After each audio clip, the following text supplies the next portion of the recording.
Ooh. That would be interesting. Now that is some possibility against a team like this. That kind of maneuverability, that mobility with the BMI coming in for the Claude can be very useful against the Boxshare and Ruby. Yeah, I think still they are left without marksman. They will go for the Grok for key to enable them with more extra CC in frontline as well. Whereas on the Grok, but Alter Ego left 2 more picks. How did they pick their mages? How did they pick their mid lane here? Playing for Krite. AoE and damage, I think that is what needs to be secured by Alter Ego. And maybe a bit of crowd control as well, so you can kind of bait out the power of nature.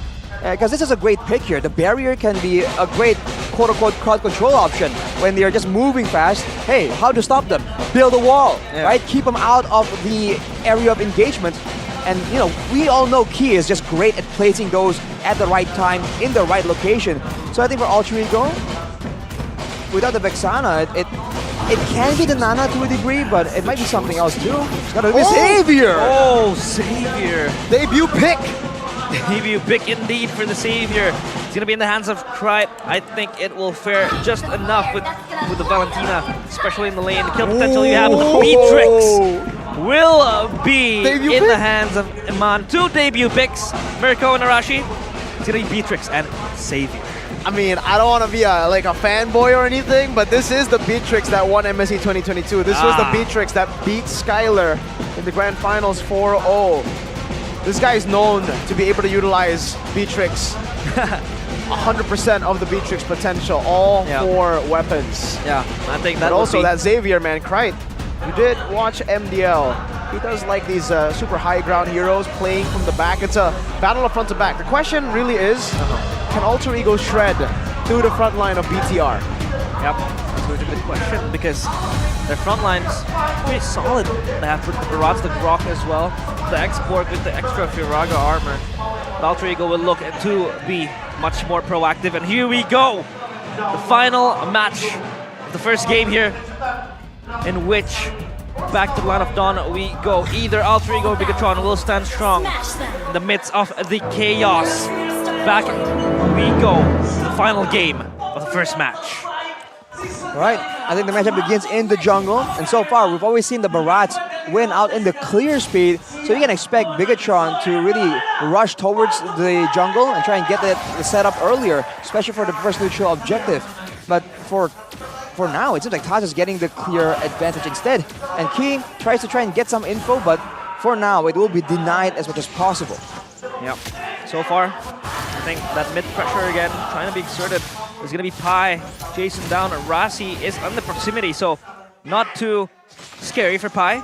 But I think Cerrito has been able to pressure him out. Taz still rolling, and now I think Rumble in jungle again.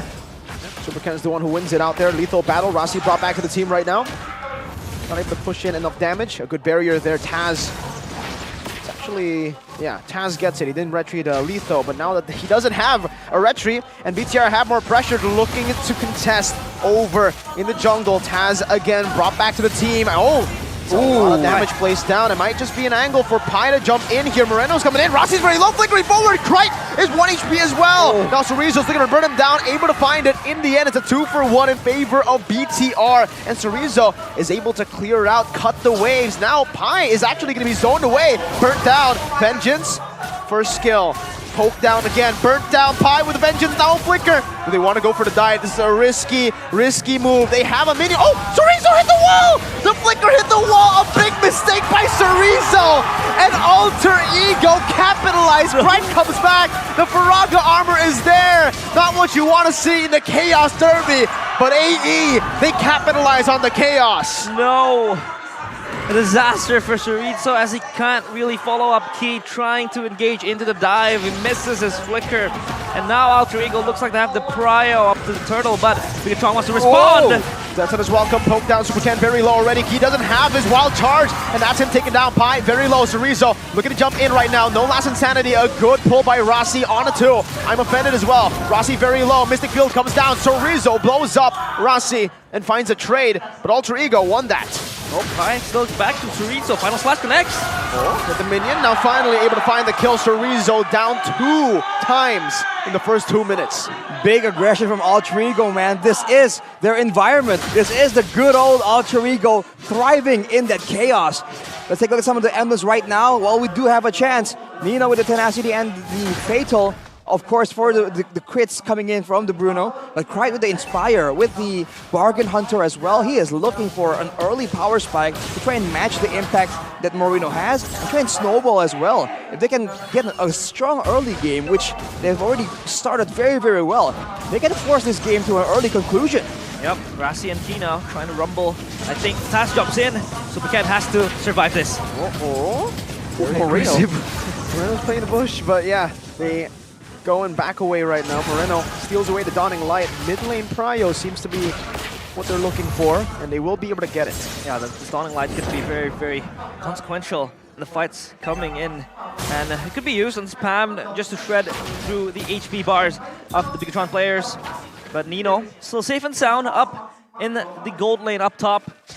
Not a really, really flashy matchup against the Beatrix. So the Beatrix as well has this escape if Nino really steps too close towards him.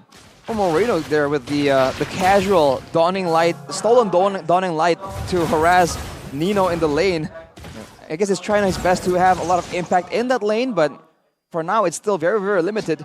And I think Key is also a huge factor here. Alterego, they're trying to bully, and Bigatron can move forwards, and they have been relying on Key only. Everyone else, though, can't really follow up. Now he's stuck again quite far. But he has to be careful, man. Alterego have the tools available to chase him down and punish. Fights coming up, and Taz just rolls. I think Bigatron really want to separate themselves from that engage with a pull coming in. Ooh, Chorizo, last insanity used up very early in the skirmish. Right now, Key, wild charge, locks him up. And Zupaken picks up the turtle. Now it's all about the disengage. Mystic Field placed down. Death to this welcome on Taz right now. Zaman has rotated over. That's the viewer's passion, not dealing enough damage. Taz gonna be pulled back by Moreno, who steals away. Now I'm offended, but now gets caught on the Mystic Field. Taz, shield unity in, and that's a stun down onto Moreno. A killing spree by Serpai. Does Alterego continue the onslaught? A Dawning Light on the Chorizo, and I'm offended onto Iman. Very low right now, no flicker to be used. And he's gonna be slain in his own jungle. Alterego, all in, 1.5k gold lead. Alterego spill the blood, and they spill it everywhere. Bigatron, they crumble under that engage coming from Alterego. They look to clear out the mid lane, but they don't really get anything from that, especially when there's no wave coming in from them. Alterego, man, they're doing a great job at really forcing Bigatron into all these long engagements where, as we saw in game number 1, the continuous damage coming in from the Brody, right? The fact that he has a continuous skill that is always active with his basic attacks, with multiple shield unities, multiple mystic fields, all the spells, all the natures of the heroes of Alterego are very spammable. And Bigatron, they just don't have what it takes to match a long exchange, a long duration fight. They're relying on going for a big combo and then getting out, but Alterego ain't letting them. Yeah, spammable spells are indeed the name of the game for Alterego. They can chunk and really try to get down the HP bars of Bigatron before a huge fight ensues, but Bigatron really has to look for that combo. Krite getting dived in, but all is well. Taz rolls in though. Onto Imani, finds it, wild charge now. The base, the turn. And I'm offended, connects onto the back, and Imani's gonna be pulled back right into Krite's damage. It's a triple kill for Krite. Pressing one button was all he needed to make players of Bigatron scamper away from that engage. And that was insane. Krite held his own ground. Taz was behind him rolling. And that all falls into place for Alterego. Now they're all up 4.3k. Nino pushing in the bottom lane. 11-3. Bigatron, they have to give a response. It was such a smart play, man. Bigatron can't really respond with anything as of right now. They were just going so all in for the turret, they get punished by the maneuver. We were just talking about Alterego chasing them down. That's what they did there. And Krite, he did all that without a lightning truncheon, immediately finishing it with the gold boost he got from the triple kill. The spammable nature and the AoE. It's almost like he's a better Nana, right? He has the same kind of crowd control that's AoE based, and he spammed that. He just keeps spamming the spells again and again. Bigatron, they gotta itemize for something real quick. Taz is stuck though. He has to go away. He's all alone, but there's no shred right now, and I'm brings them back to the Mystic Field. Supercan finds the purple buff. Key with the wild charge, Taz brought back, and Mirror's Passion, not enough to take him down. No shred from BTR, and Alter Ego walks out with an advantage again. Look at the resources. Looking for another Mystic Field. Super Ken immobilized now. Final Splash as well. The Chain CC lockdown and the Flicker out to safety. The Flare from Alter Ego. That was clean from Serpai, trying to isolate Super Ken in that fight. Didn't really do much. And Krite is just way too annoying with the spams, the Dawning Light as well. So, because of Bigatron, they have to be more wary of this spell. And as for the lanes, for the turrets, Alter Ego secures 4. They have lanes pushing left and right. And Rassi looking for an angle towards Key. Key getting pulled up. They have to go away with this. See, well charged defensively. Still going to be poked down. Dawning Light coming down. Still connecting, but not enough to shred them down just yet. Rossi's looking for an I'm offended. Virago armor going to be used up with the Detonus Welcome as well. That's another siege down. 6,000 gold up. 8 minutes in. 12-3. Absolute domination from Alter Ego. I gotta say though, Krite is playing out of his mind right now. He's landing the spells, getting it in the right place at the right time, all the way since game number 1, showing again that he is top tier material. With the neutral objective coming up, Alter Ego threatens, fakes out Bigatron, and now they have full control, but are they gonna go for the objective or force a fight? Because they can do both. Yeah, can't really force a fight. Pai is down there. I think he's gonna rotate up top, and here they go. Oh! Yay! Rossi with an I'm offended into the Mystic Field! A wild charge to nowhere from Key, and a big mistake capitalized on again by Alter Ego. 6.8k gold lead. We saw Aldo say that this was the big test against Bigatron, and so far Alter Ego are passing the test. Yep, they did. With flying colors, by the way. Yeah, they did that very, very well. That engage and the pull as well, really just disintegrating Bigatron. They are yet to get any prio. They are yet to really be able to, push out the damage. They're stuck in that limbo in which Alter Ego is able to really push them away. Well, here's a game fact by GoPay once again. Last time Xavier was used in MPL ID Season 11 when Rebellion faced RRQ and was used by Cars in the mid lane position. Yet, it failed to win the game. Yeah. It doesn't seem like he's gonna lose right now, man. 5-1 and 7. And this, it's just so much value. It was meta for quite a bit, the Xavier. But as you can see, good crowd control, good spammable damage, long range, global ultimate, as in like it reaches the whole map for scouting, for stealing, but oh wait! Oh! Detonus Welcome onto Rossi about his rage as well. They are able to find a kill. Pai in the back line right now as Taz just jumps over. The Worldie's been doing damage. Super Ken is going to be shredded down, even though it was under Bigatron's turret! That was so much damage. Over 9,000 for Alter Ego. And they seek to siege this turret. Keneman hold with the Nibiru's Passion, the Dawning Light again being popped up. And so far, Alter Ego, they seek out, looking to end this Chaos Derby right here, right now, with more Chaos, the Lord still pushing up. So far, Bigatron is not being able to really give a solid response. They were just there trying to respond to the engages from Alter Ego, but all they can do is just sustain for themselves, really just kite back, not really be able to push forward Alter Ego. 8k gold lead for Alter Ego right here, so usually we say at 10k, it's always been the point where you can do whatever you want. Emando, Chunk, before the fight even begins, he's gonna back away right here, allowing Alter Ego to get the turret. This is what they're doing, man, just all the pressure, and man, that AoE is disgusting, man. That's ridiculous damage, and it's so spammable. That's just ridiculous. I can't say much more about it. Yeah, that spam is really getting in the nerves of the players of Bigatron Alpha. They can't really dodge this spell. So look at this. Look at the range. Another one. It's global. Another one. Yeah, it's global. It's bursty as well. So the players of Bigatron, even with the front lines, at least they're chunked down to pretty much significant HP bars. And Alter Ego, they're just waiting out this Lord, trying to even push it out.